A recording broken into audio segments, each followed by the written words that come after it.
lagi di interview.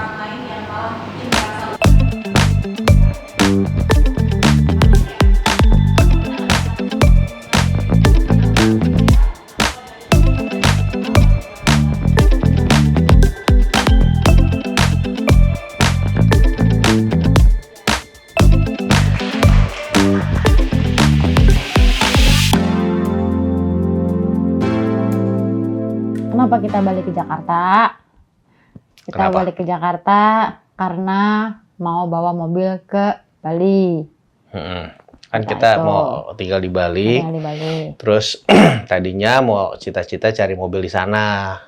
Tapi ternyata harga mobil di Bali jauh lebih mahal. Dan udah banding-bandingin kira-kira beda 20 jutaan lah.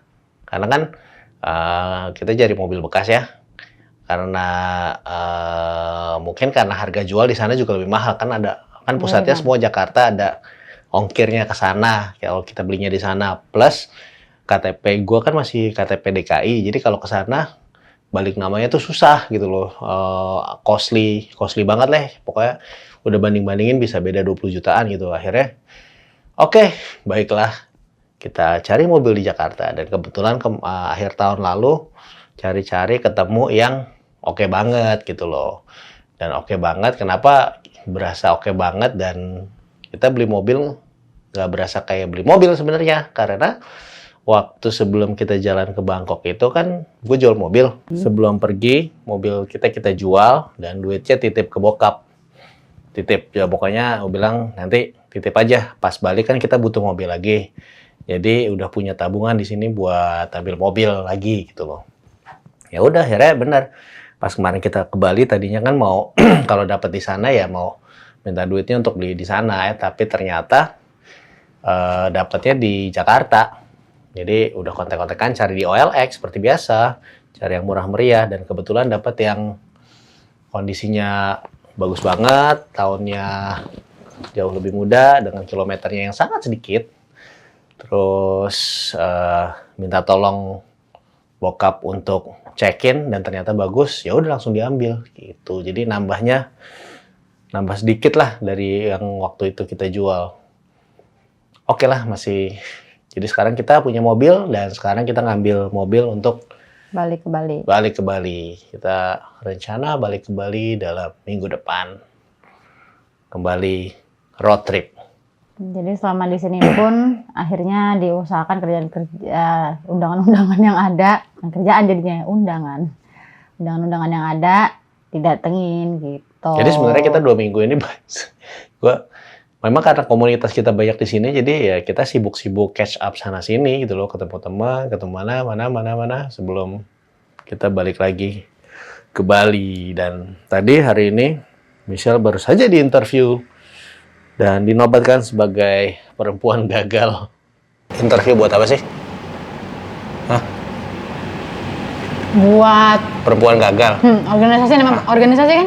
Ya, namanya perempuan. Emang kamu gagal? Hah?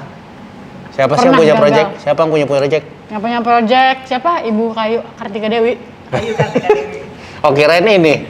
Bukan ya? Saya agak-agak tersinggung kenapa istri saya dibilang gagal.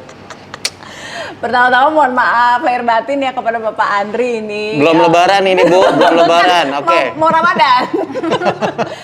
Pertama makasih udah mau bolehin Michelle ngobrol di Perempuan Gagal. Untuk yang lihat dan belum terlalu paham Perempuan Gagal itu apa, ini adalah sebuah platform gitu ya, inisiatif untuk bilang bahwa gagal tuh nggak apa-apa, karena abis gagal kita tahu rasanya harus bangkit. Ini adalah sebuah inisiatif yang dimulai sama Mbak Ayu Kartika Dewi yang juga adalah salah satu staf sus presiden kita. Nama aku Puri, aku yang bantuin, dan aku juga adalah profil ibu baru nih. Jadi ini sebenarnya obrolan dua mamah-mamah curhat gitu. Formal amat, perasaan gue cuma nanya kenapa istri gue dibilang gagal, termasuk perempuan gagal. Takut digoreng sama netizen. Makanya formal. Makanya ngobrolnya harus formal ya. Takut nanti kalau salah ngomong ya digoreng juga sama Ibu Ayu gitu.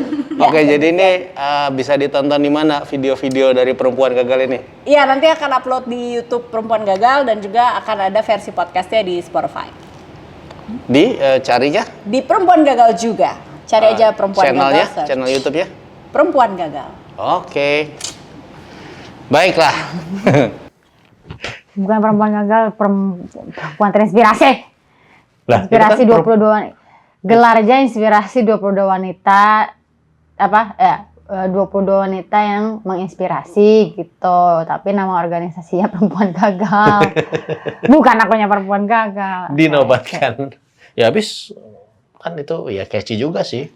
Tapi ya ya lucu gitu diwawancarai sebagai perempuan gagal. Tapi Iya. tapi konsepnya bagus. Tadi baru selesai interview. Besok diundur karena besok kan jadi pagi-pagi mau ketemu sama teman-teman itu mau trekking jadi karena terlalu mepet jadi kayaknya mungkin orangnya takut nggak kekejar kali ya. Ada opening produk makanan. Wah bukan, Apa? besok yang baju dulu. Oh, Besok baju ada temanku lah yang berhasil buka butik. Yeay. Ya aku bilang aku bisa bantu apa ya gitu. Terus aku bilang terus dia bilang Jadi apa model. ya? Terus aku bilang kalau bajunya aku foto-fotoin boleh nggak gitu. Oh boleh. Kalau ada yang muat pakai juga boleh gitu. Ya udah jadi bantuin dia foto-foto lah gitu. Nah, semoga hasilnya bisa bagus. Karena nggak ada persiapannya kan. Iseng datang doang sebenarnya mau lihat-lihat gitu. Nggak lihat support. Dilihat juga buat apa orang gak tinggal di sini juga gitu. Udah lama nggak pesta juga gitu kan. Ya support aja lah gitu. Terus dapat undangan juga buat grand opening Seoul Tteokbokki. restoran Korea. Jadi tadinya dia cuman online karena ready to cook gitu. Nah sekarang dia buka toko, buka restoran gitu yang ya ada makanan lainnya, ada minuman juga gitu. Jadi nggak jual tteokbokki doang. Ya udah, begitulah rencana kita. Doakan kita kembali dengan selamat karena tadinya mau balik ke Balinya tadinya mau santai gitu main celok di beberapa kota kan ada Teman-teman kita juga banyak yang udah pindah-pindah. yang tersebar lah pikiran pengen mampirin tapi karena kondisinya Omicron masih lumayan tinggi jadi mungkin dipersingkat secepat-cepatnya lah bisa balik ke Bali gitu karena Kis juga udah mesti transfusi juga sih so ya udah begitulah kita di Jakarta dan kembali ke Bali untuk menetap di sana untuk sementara waktu. Good thing-nya adalah Eca juga akan menyusul segera di bulan April. Jadi ada teman di sana. Sekalian partner karena gue harus kerja lagi. Gitu. Oke. That's it for today. See you next time.